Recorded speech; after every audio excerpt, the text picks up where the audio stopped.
people are trying to come up with tricks now where they'll get their authority somehow and they'll let it age or whatever, but then there's ways for brokers to see like details about it, so maybe they know there's no mileage on it or whatever. Welcome to This Week in Trucking, the podcast that tells you what you need to know about the trucking market for the week. My name is Caroline, and today I'm really excited to have the opportunity to talk to Ilya Denisenko, owner of 𝗙𝗢𝗥𝗚𝗧, to talk about how he is running his owner-operator trucking business. Thanks so much for being here, Ilya. Yep, thanks for having me. All right, so tell us, how did you get into the trucking business? Actually, just trucking in general, even driving as a company driver was completely unplanned. At that time, I was working at Yelp. I previously worked in restaurants, and I was looking for other jobs. Yelp changed their sales program. I didn't like their new structure and their system and everything.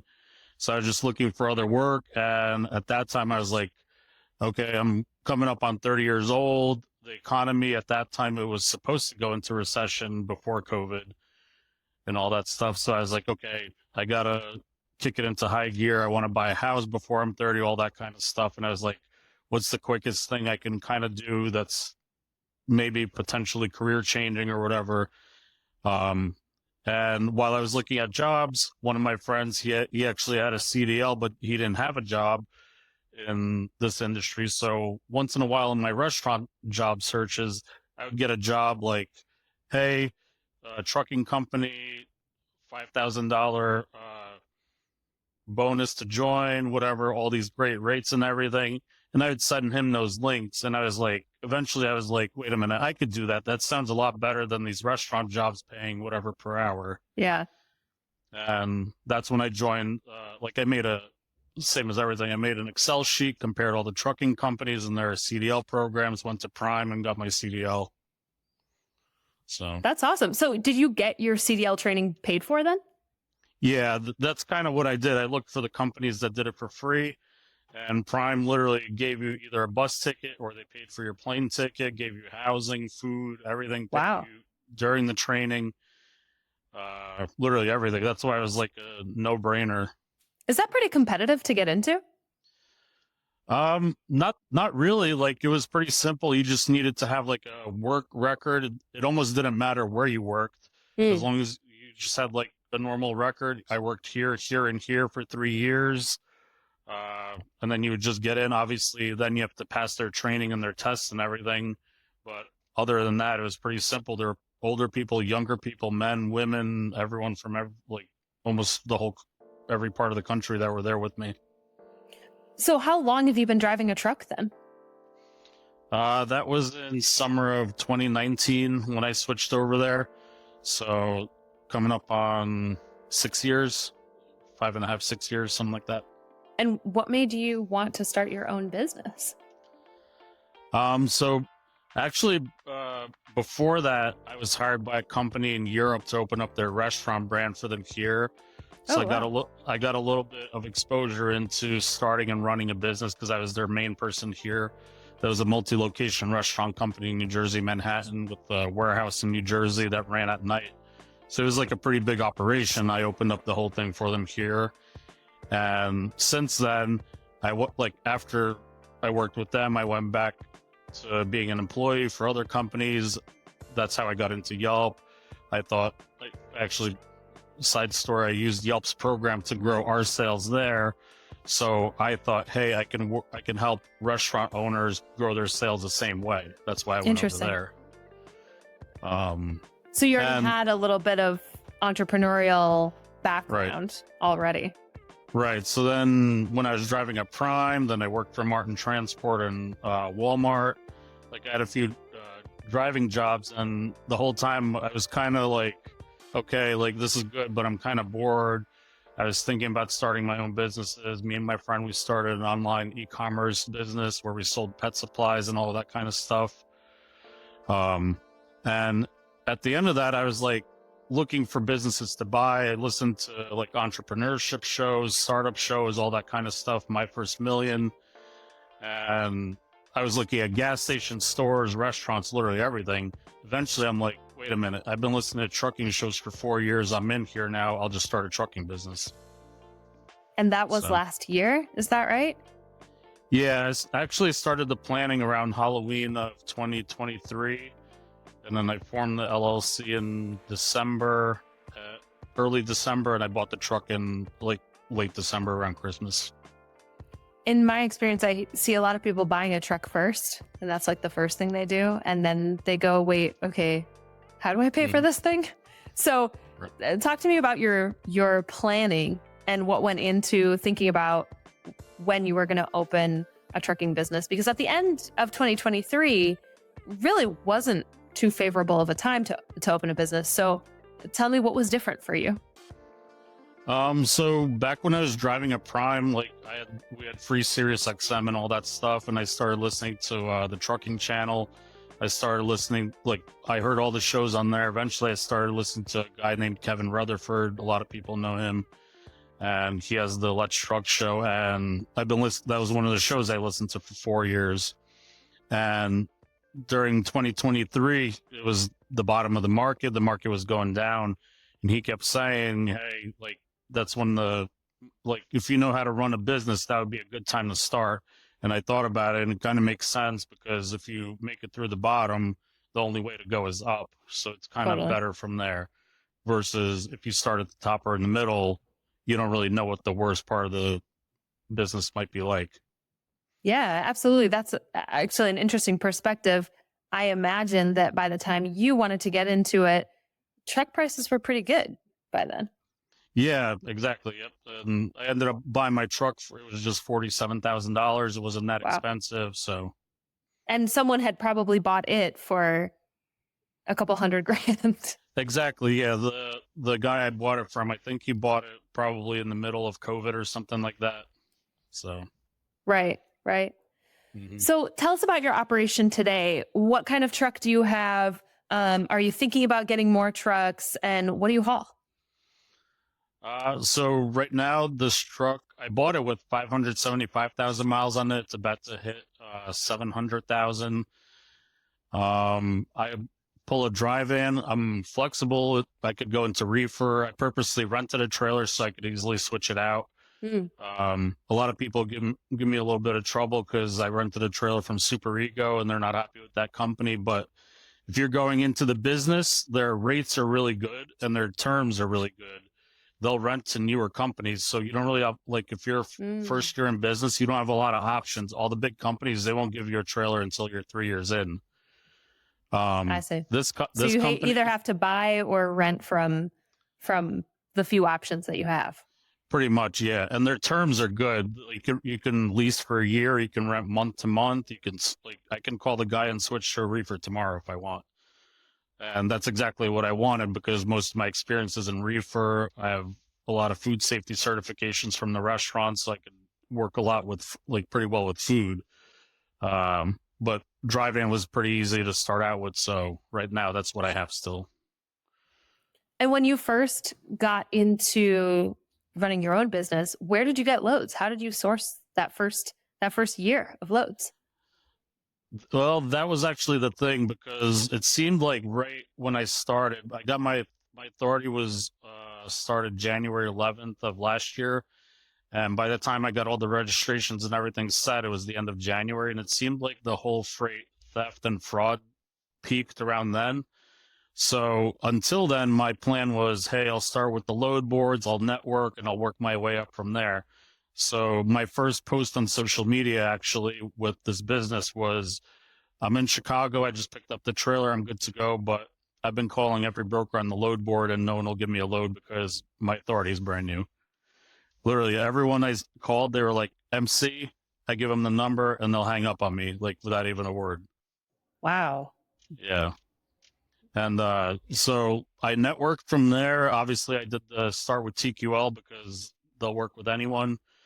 Then I went to C.H. Robinson. Luckily, this was part of my plan going in. A few months prior, I was at a concert in North Carolina, and I was sitting at the bar, and I happened to start talking to the two guys next to me, and they were both brokers at TQL. So this was before I even planned on starting my own business. But I added them on social media, so I went into it I didn't have to use a TQL board. I just worked with these two guys. Wow, what a coincidence. Yeah. That's wild. So TQL, you usually with the main big brokers that will work with newer authorities. Now, you've been doing something that I don't see a lot of owner operators doing, which is posting on social media every time you deliver a load. What inspired you to do that, and how do you think that has impacted your business? It's been going pretty well. I've actually gotten through just social media and the internet, just documenting how I build the business. I've probably gotten 4 brokers that normally require a year of authority that onboarded me like 3 months in because they saw the difference in how I work. And the reason I started doing that was because the business shows I was listening to prior, all the startup shows, once in a while you'll hear like a thing people do called Building in Public, where they'll just document everything, whether it's YouTube, Instagram, LinkedIn. And one of the things I was trying to take from those shows was, hey, let me apply some of these things that the tech companies are doing or whatever. And because I don't see anyone else documenting how they're building a trucking company or going from one truck to multiple trucks. So I was like, let me try that out. And it seems to be going well, whether it's talking to brokers, whether it's, hey, I'm over here, what do you guys know in this area for parking or restaurants or whatever, and just it got me to a lot of good other connections, even just outside of brokers in the industry. Well, you certainly got noticed by us, because this is why I reached out to you. I said, I haven't seen a lot of people, especially on LinkedIn. I think a lot of people sleep on LinkedIn, and they don't realize how powerful of a platform it can be for really any industry, especially in trucking, where there's not a lot of people talking about trucking on LinkedIn as operators as carriers. Right. Tons of opportunity to do that then. Right. So then, yeah, go for it. I was going to say, part of my thing is like what I see a lot of owner operators doing is they go into after being a company driver. So it's like the way they work, to me, it kind of looks like it's like company driver level 2 kind of thing, where I went into it, and not like the way I work is I look at who has the results that I want, like the companies, the guys with a few trucks, and how are they working, or how did they get there. So I set up the website. I got the email with Ilya at 𝗙𝗢𝗥𝗚𝗧.com. I have the shirt, like all that kind of stuff. I set up the company page on every social media platform kind of thing, because it builds credibility and professionalism. So when you're reaching out to someone, even if you have just one truck, you stand out from the other 100 people that might call them. Totally. Yeah. Dress for the job you want, not the job you have, right? Right. That's awesome. And I think you're right, because I think a lot of people buy a truck and they think that they've bought a job, when really they've started a business. And those two things are really different concepts. Yeah, and I think that's where kind of the divide in the industry comes from also, is some people still have the employee mindset, where the smaller percentage that do grow successfully, they have the business owner mindset. So tell me about the plans that you have. You've mentioned growth a couple of times. Are you thinking about acquiring new trucks? What does that 5-year, 10-year plan look like for ICV? Yeah, right now, previously, like going into it, my plan was the first year I want to network with brokers, shippers, people in the industry, get myself established where I have access to freight, and then see how to expand, because I don't want to expand and then look for freight for those additional drivers one by one kind of thing. And basically that's kind of where I am. I have access to different kinds of freight. I can fill, I don't know how many trucks, and now I'm looking at how to expand. So like it's a better problem to have, of how do I expand versus where do I find the freight kind of thing. So that's what I'm looking at is, do I want to go one truck at a time? Do I want to work with a financial company and get a loan for like a few trucks? And then also one of the ways I was looking at was maybe to buy an existing trucking company and then apply my strategies to that. So right. So you're still kind of exploring different Right. options, Yep. is what it sounds like. Awesome. Let's talk a little bit about the numbers here. So when you are looking for loads, or you're considering different loads that brokers are telling you about, what is your rule of thumb in terms of rate per mile or the lanes that you will run? I'll go pretty much anywhere. I got lucky when I had my training at Prime. I had a trainer that took me to every downtown in America. I went downtown Chicago, New York City. I've been to a few of the boroughs, pretty much everywhere in America. So I'll go anywhere. And I grew up in the Northeast. I'm good with the snow and everything. But for me, like, it's not really about the area. It's more about the time. In the beginning, the first few months, I really like pushed for the efficiency of the truck. So I know what my truck will get driving at different speeds. So basically at this point, when I look at freight, I just need to get a certain amount per day. And I know my efficiency is already there to cover that. And that's about it. What is that number per day that you aim for? For me, if I get $100 per day revenue, I'm happy. That's enough to cover the truck. That's enough revenue for me. So if I could average 800, that's good. If it's anything above, I'm even happier. If it's anything below, I just need to know, or I just know I need to cover a little bit more the next day or something like that. Right. And let's talk about the cost of starting a trucking business and running a trucking business. When you first got started, you got an LLC, you bought your own truck.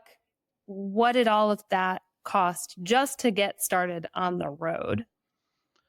So actually I have the numbers specifically just to get authority, pretty much just to get all the registrations and authority and everything. It came out to $8,100. That's literally not the truck. That's not pay for anything. That's not any of the supplies. That's literally just authority and registrations. It was $400. And that's everything. That's like IFTA, IRP, registration, all of the possible registrations, licenses that you need to get started. $8,000.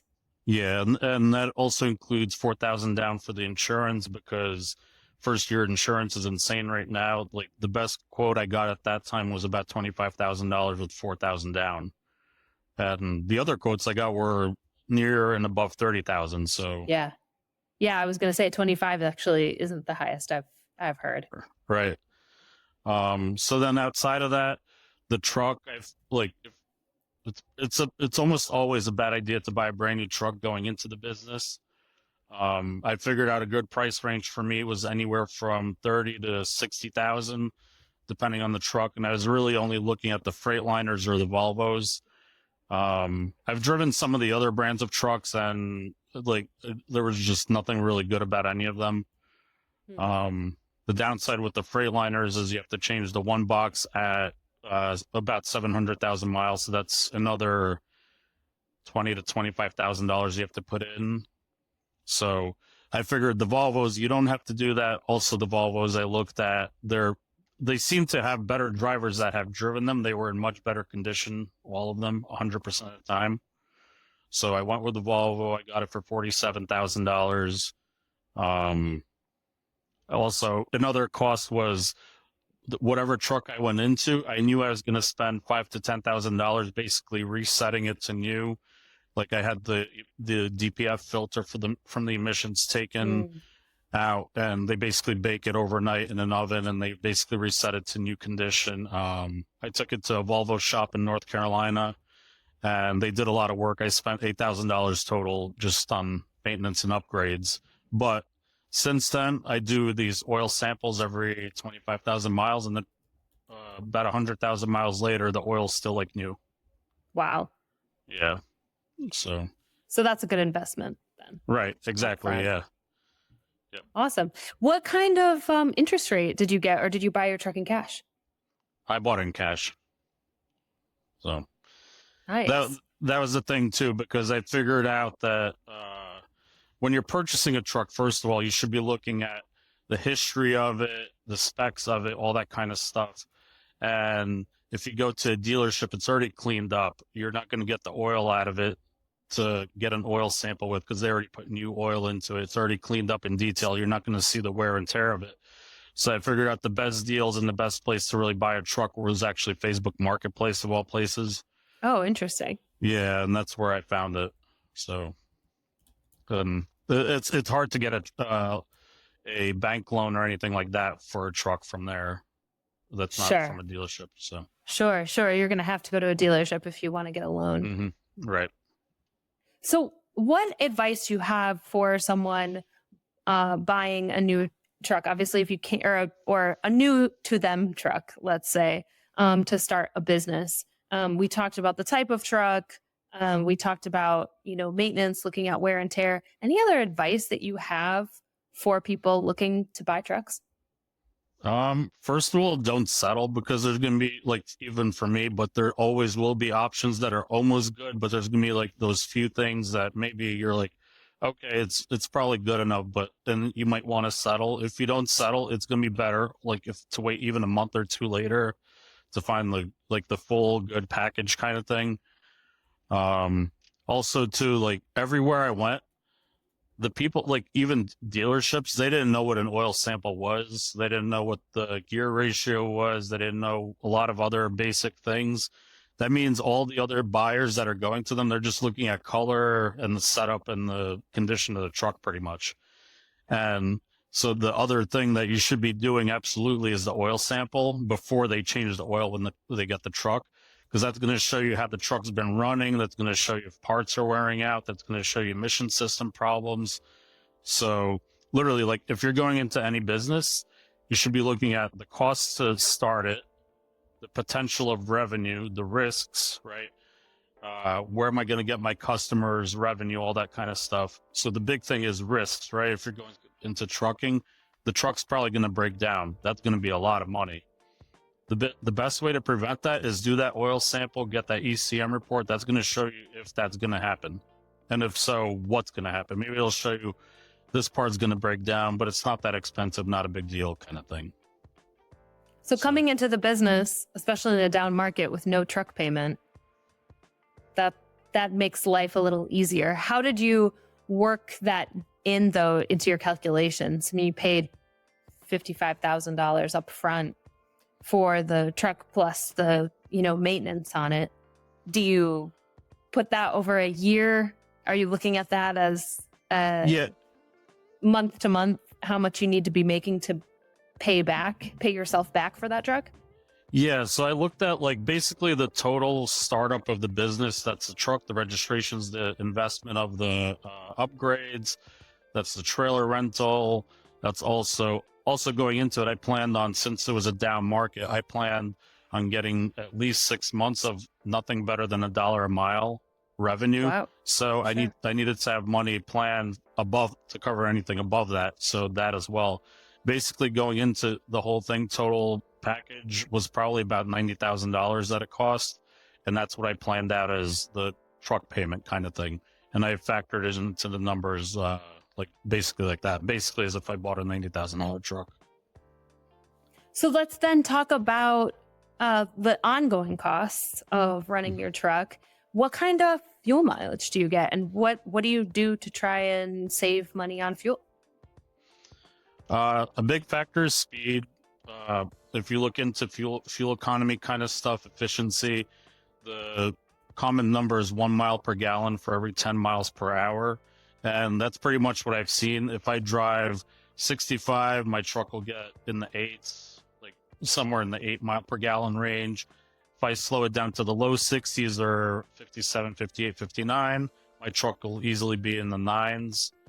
And then if I go above 65 to the 70 mile an hour range, then I'm going to be in the low 8s, high 7s, depending on what freight I have. And that's with the rental trailer, which is not efficient at all.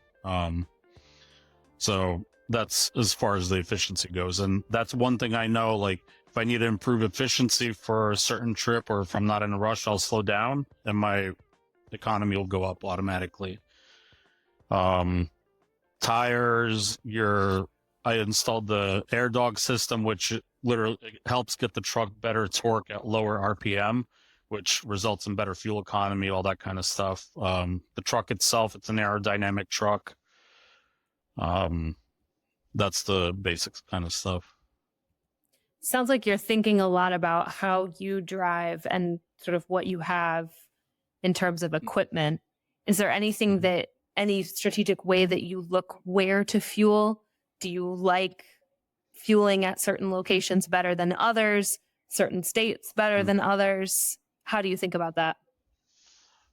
So before I went into running it as my own business, I frequently heard that the two best programs for owner-operators and small companies was the NASDAQ Trucking Association, their fuel card, and 𝗦𝗨𝗕𝗏, their app. So I signed up for those two, and after having a lot of other fuel card companies call me, they seem to have the best rates. And I've actually had someone try to sign me up for the pilot program, and theirs is almost as good, only because they were trying to directly match NASDAQ's rates. And they use 𝗙𝗢𝗏𝗏 mostly and a few other small stops, so I go with their system. If you use TA mostly, and we can talk about this later, you got to check out the Bobtail Fuel Finder. Okay. Just to see how it compares. I'm curious to see how it compares to what you're seeing on NASDAQ and 𝗦𝗨𝗕𝗏, because we're catching up to them. And a lot of days we have better prices, especially at TA. Okay, I'll check it out. So I'll send you the link to it. Awesome. All right. So how many miles are you driving per week, let's say? So that was part of my expenses going in. The first few months, I purposely tried out local regional runs where it was anywhere from 100 miles per load to 500 miles. Sometimes I did 2 per day, 2 separate loads per day. So those weeks I ran maybe 1,000 to 1,800 miles per week total. Now I run 2,000 to 3,000 miles per week, depending on what's available. And you said you're aiming for $800 a day. Is that right? Yep. Yeah, average. Yep. How many days a week do you work? Depends on the freight. Most of the time I leave Monday and I come back Friday, sometimes early Saturday. Right now I've been staying out on weekends every other week just because the freight's been there and it's been available to help. Right now I just have to renew my insurance, so that was another big down payment kind of thing, and the taxes and fees and everything and all that stuff. And the freight's been there, so it balanced out. Like, it made it worth it to stay out a few extra weekends. So 5.5 days, let's say, 5.5 days a week. Pretty much, yeah, most of the time, yep. So, yeah, so revenue-wise, $800 a day, about $4,000 per week. That's more than good for me. And talk to me about any other costs. We've talked about insurance a little bit. You said it was $25,000 a year, right? So a little over $2,000 a month. Talk to me about any other costs you have. We talked about fuel. We talked about truck payment. Obviously, you don't have a monthly truck payment. You have to pay for a trailer, though. How much is it to rent your trailer? Trailer, like I said, the Super Ego, their rates were good, $600 a month. That's pretty decent. The trailers, it's not the best, but it's pretty good condition. One of the reasons I went with them also, they change all the tires and brakes and everything, make sure it's compliant before you pick it up. So that was good. And then from there on, I just have to maintain it and not abuse it. And I've been pretty good at that. Like, it's been in pretty good condition. It has the aerodynamic side skirts on the bottom to help the airflow. So that was a pretty big plus with it. Awesome. What other costs do you keep in mind when you're out on the road? Tolls? Any software that you use? Tolls, yeah, like load board membership, truckstop.com. I still haven't booked any freight on there, but they have a lot of helpful tools on there, like rate insights, supply and demand kind of thing, where there's maybe too many trucks or not enough trucks kind of thing. I can look at what my rate might be out of this area or that area on certain days. So even just for negotiation, I've been able to make my money back on that pretty much every month. Cell phone, ELD, that kind of stuff, just small stuff, scales, scale tickets kind of stuff. Nothing too crazy outside of all that. Do you pay a lot in tolls, or do you typically move in areas that don't have a lot of tolls? I'm flexible for where to go, but I've also noticed the areas where the tolls are, it hasn't paid much better to make up for, like the Northeast or I-77, like through West Virginia and whatever. Like, I don't really like that route anyway. And there's a lot of tolls along there. But basically, like the Northeast, it seems to get so overcrowded that the rates to come out of there are not very good. So I've been able to make better money just not being really in areas where there's that many tolls. So I do have tolls occasionally here and there, obviously crossing certain bridges and whatever, but it's not really much of anything. $800 a day if you're working 5.5 days a week. So let's say that on average, we're grossing 17,600. The working days is 22. Can we say 2,500 a week on average? Yeah. So 10,000. So right now, that's an average of 176 per mile. Now, the beauty of your operation is that you don't have a truck payment, because this is what is killing most people. You do have to rent a trailer, $750. All right, I'm just going to put 600. There we go. Truck insurance, about $2,080 a month. There was a down payment, and there was about $1,890 per month. I see. $1,890 per month. Do you pay for a dispatch service? No, absolutely not. All right, tell me about that. That brought out some feeling in your voice. What did you ever consider doing a dispatch service? I mean, I listen to what the people tell me, because like as soon as you activate your MC, you get instant calls like within the minute, pretty much. Yeah. And you could get like 100 or 200 calls from them per day. Wow. And from what I've heard, they'll do the paperwork for you. They'll give you load options, this and that. But from my point of view, like if you're operating a business, you should be doing that all yourself. So you know all the little details. You know what the market rates are. You know what the brokers are saying. You know what your costs are. If you're having them do that for you, even if they give you some of the data, you're not knowing all the little parts of it. Yeah. It's kind of like there's like systems that manage your tire inflation and the heat and all that stuff. And it sounds like not that important of a thing, but it could reveal a problem with one brake, like with one brake on one wheel kind of thing. And that's the same with this paperwork. Is like the whole picture might look not too bad, but you don't know if you're wasting too much money on one random thing. Right. Not to mention the tires and brakes are some of the most common reasons people get put out of service. Exactly. Yeah. So. Yeah, that's typically what I've heard from carriers as well. I have also heard people who had good experiences starting with a dispatcher when they really didn't have as much experience in the industry as others. And so they wanted to learn from a dispatcher first and then kind of weaned themselves off of it. And then I've also heard the other way around. I learned how to dispatch myself, and then I got tired of it and I didn't want to do it anymore. But because I knew how to do it, I knew how to hire someone to do it. So I think regardless, you have to know how to dispatch yourself. Even if you don't want to do it in the long run, you have to know how to do it. Not only because you have to know the sort of operational part of it, but also because you need to be creating your own relationships with your customers. Exactly. You don't want to be dependent on somebody else for your primary source of revenue. Yep. And that's what I was going to say. The only really potentially good thing I could see about it today in the market is the fact that, like I said, going into it in the beginning, there's almost no one that'll give you freight. And sometimes I try to give these people constructive criticism. I keep telling them, use the fact that you'll get them freight as your only selling point, because like if you call someone new and they can't get freight, they'll sign up with you. But then at the same time, the dispatch service technically should be using your MC, and the brokers should be telling them the same thing. Hey, the MC's not old enough. So it's like, how are they getting that freight kind of thing?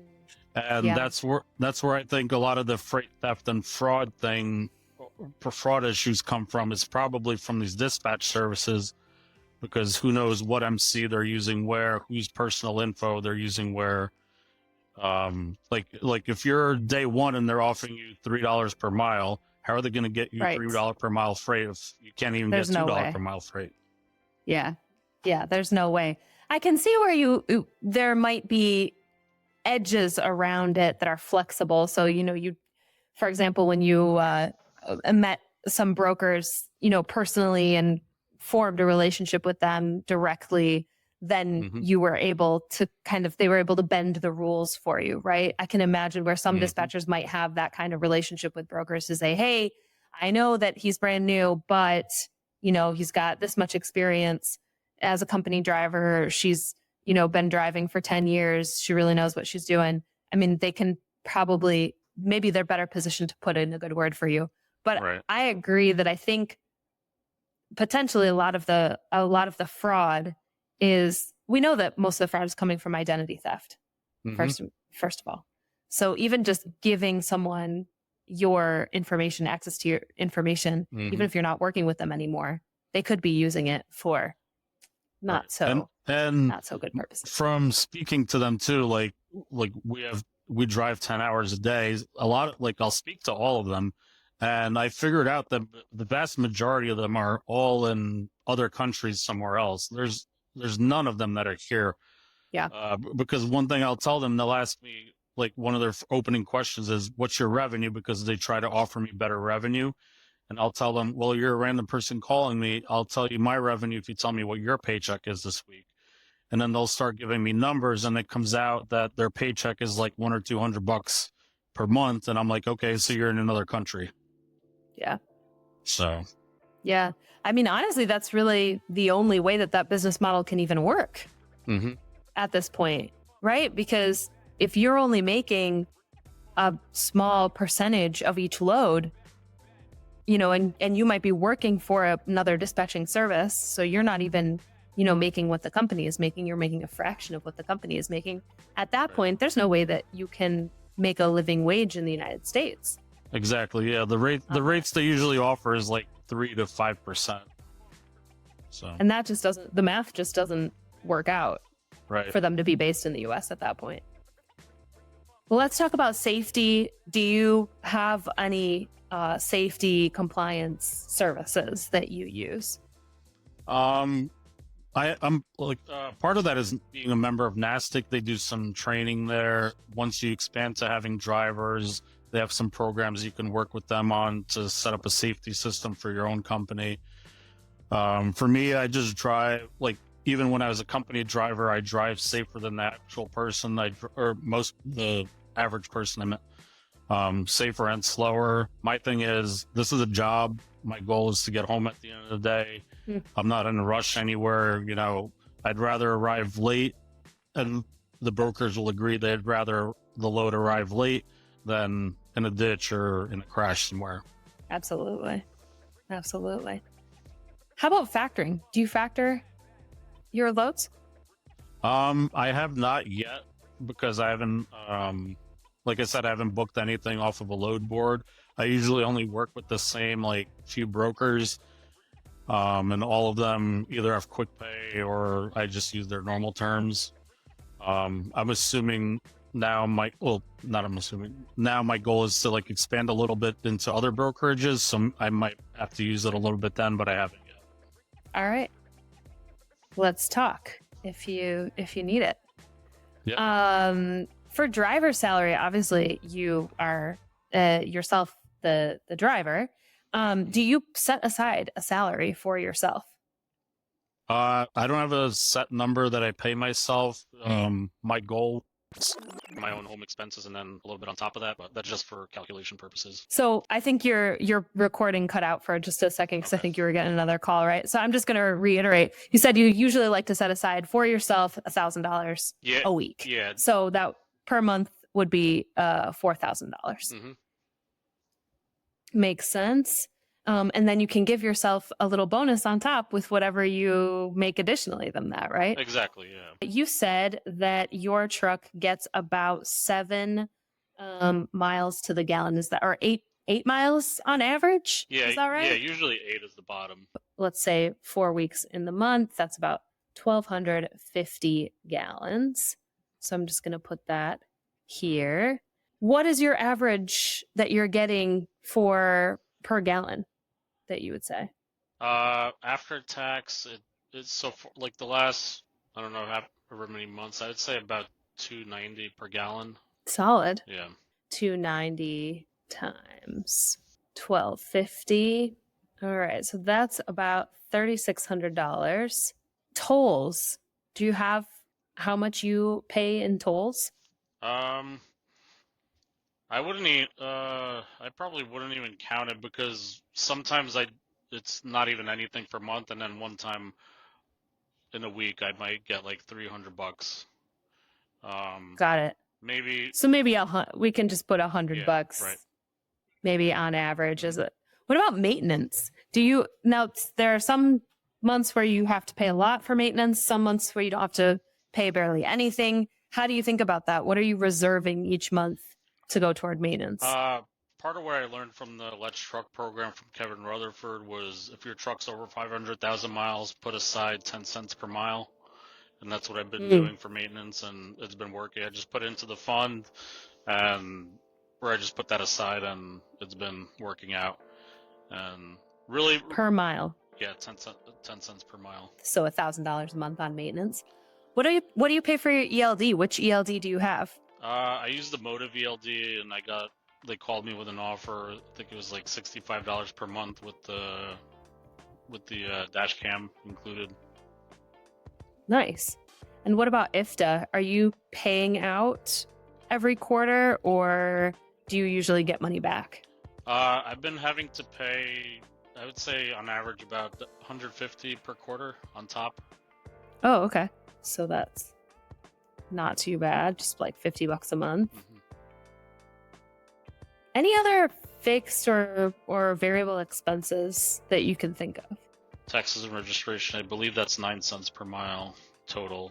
Okay, so that would be 9 cents per mile. All right, so per week that'd be $225. Yep. So per month we're $900. Mm-hmm. Yeah, the total I put aside for taxes, maintenance, and fees and all that stuff, I put 19 cents a mile aside total. All right. So now we have a full picture of what the business is bringing in and what it costs to run the business. And it looks like on average, you are netting about a little over $5,000 a month. And that is not including what you have paid yourself, right? And as your minimum. This is what I definitely need to bring home to cover expenses. So this is a very pretty picture compared to the other things that we have seen in the industry. Lots of people going out of business.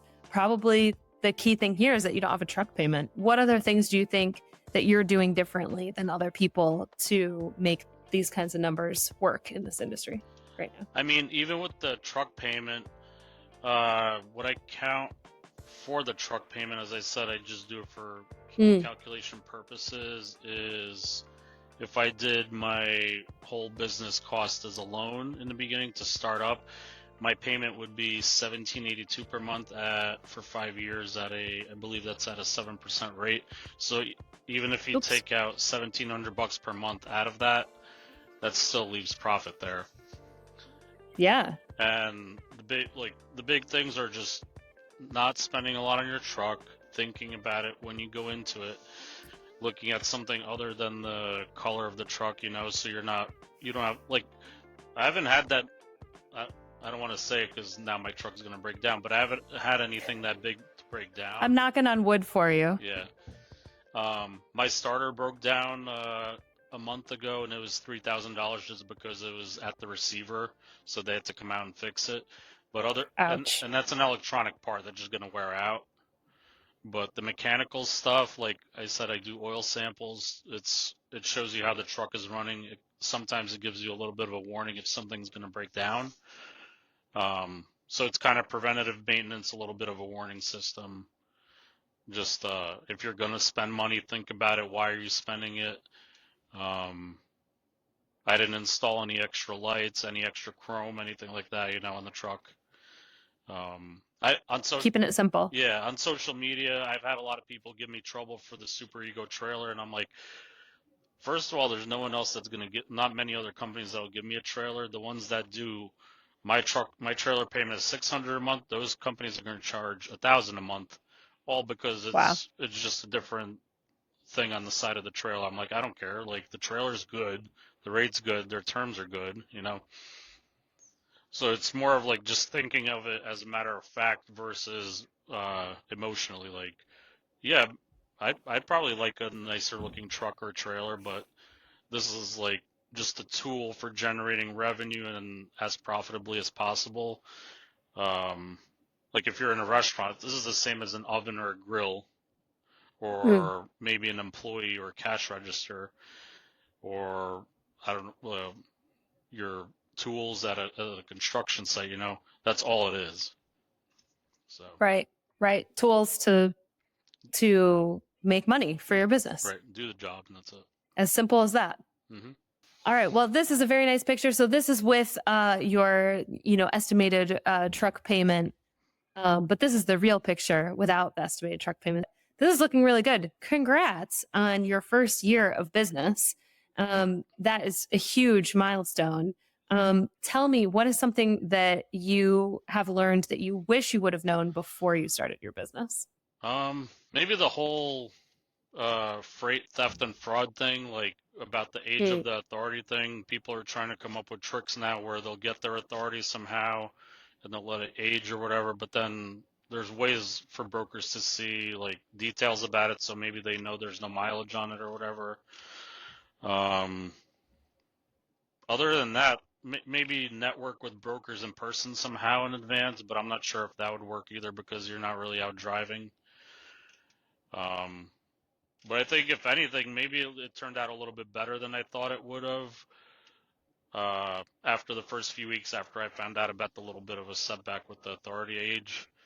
And a lot of that is also too, like I said, I got a few brokers from social media and posting, and the other few I got was from attending the Broker Carriers Summit, where you get to meet brokers in person, and that was a big thing also. I had 5 brokers from there that, again, bypassed their normal requirement of a year of authority, and that was in early April, I believe. So that's just over 3 months of authority.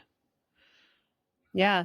And that's actually coming up. So I'll put a link to that Broker Carrier Summit in the description. So if people are interested in that they can go check that out. Yeah, that's like, I'm kind of making a guide also for people in their first year of authority for getting better freight outside of, I keep hearing TQL and Uber freight and all that stuff. I'm making a guide for people to get out of that, just for networking and profit. And one of the main things is you almost have to go to that conference. Like, you meet a broker in person, they see you're a real person, like they see you're a genuine professional. They don't see the other 100 people that are calling them every day. You're there at the conference with them. They'll let you skip that requirement and they'll be happy to work with you. Yeah, that's your ticket. Yep. Right there. Yep. That's awesome.